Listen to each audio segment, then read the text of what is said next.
Hello बच्चों, आज हम रसायन विज्ञान के अपने कक्षा 9 की जो तीसरा चैप्टर है उसको प्रारंभ कर रहे हैं। तीसरे चैप्टर में है हमारा परमाणु एवं अणु, जिसे हम एटम एंड मॉलिक्यूल्स कहते हैं। आज हम उसकी थोड़ी सी ही वीडियो बना पा रहे हैं क्योंकि सर में दर्द है, लेकिन फिर भी आप लोग इसको जो भी बना है उसको आप ध्यान दीजिएगा। तो इसमें हमने सबसे पहले ये जाना परमाणु शब्द आया कहाँ से।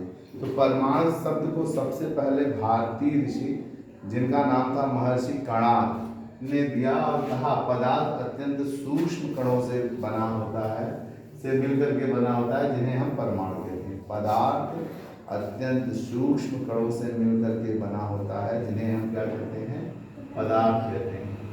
पहले परमाणु को अविभाज्य माना जाता था। पहले परमाणु को क्या माना जाता था? अविभाज्य माना जाता था। किंतु बाद में वैज्ञानिकों ने प्रयोगों द्वारा यह सिद्ध किया कि परमाणु तीन सूक्ष्म कणों से मिलकर के बने होते हैं, जिन्हें हम इलेक्ट्रॉन, प्रोटॉन और न्यूट्रॉन कहते हैं। अब आता है इसके बाद रासायनिक संयोग के नियम। अभी परमाणु में बहुत सारी चीजें बची हैं, बताएंगे हम। ये तो एक शुरुआत थी, फिर डाल्टन का नियम आएगा। रासायनिक संयोग के नियम, दो नियम हैं आपके यहाँ, वो भी जान लीजिए।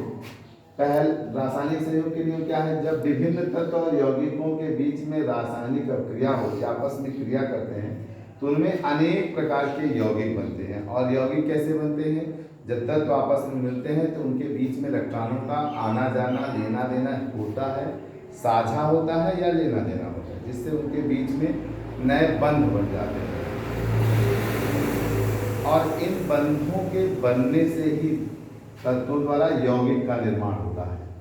तो रासायनिक संयोग में 5 आधारभूत नियम हैं, जिनमें से 2 इस पाठ्यक्रम में आपके यहाँ दिए हैं, मैंने लिख दिया है, उन्हीं को पढ़ा रहा हूँ। पहला आपका है द्रव्यमान संरक्षण का नियम।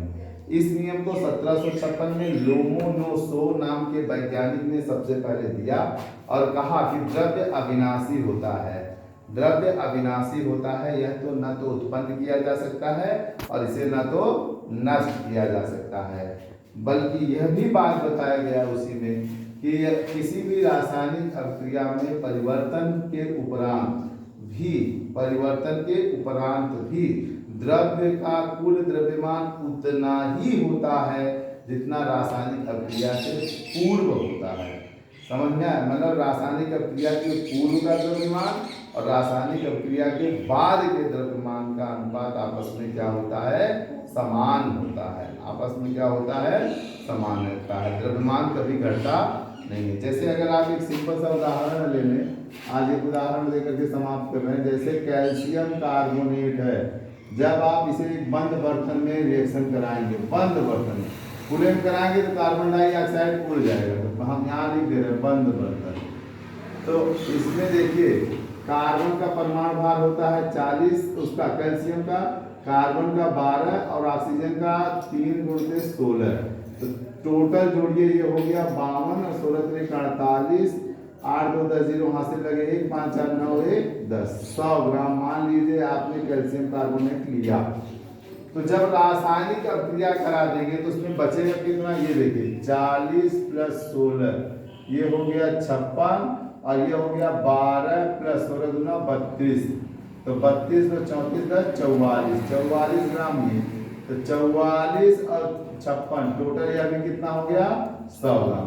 तो कहने का यह मतलब हुआ कि रासायनिक अभिक्रिया के बाद कुल द्रव्यमान उतना ही रहता है जितना रासायनिक अभिक्रिया के पूर्व होता है। ठीक है बच्चों, धन्यवाद। आज के वीडियो में बस इतना ही, बाकी हम लोग नेक्स्ट टाइम बनाएंगे। आप इसे खूब देखा करिए, अपने दोस्तों को शेयर किया करिए। धीरे धीरे हम अपने पूरे चैप्टर को समाप्ति की तरफ आ रहे हैं। फिजिक्स में 2 चैप्टर बचे हैं, ठीक है। केमिस्ट्री में इसको पढ़ा दें, इसके बाद एक और बचा है, और जीव विज्ञान में 1 चैप्टर है मात्र।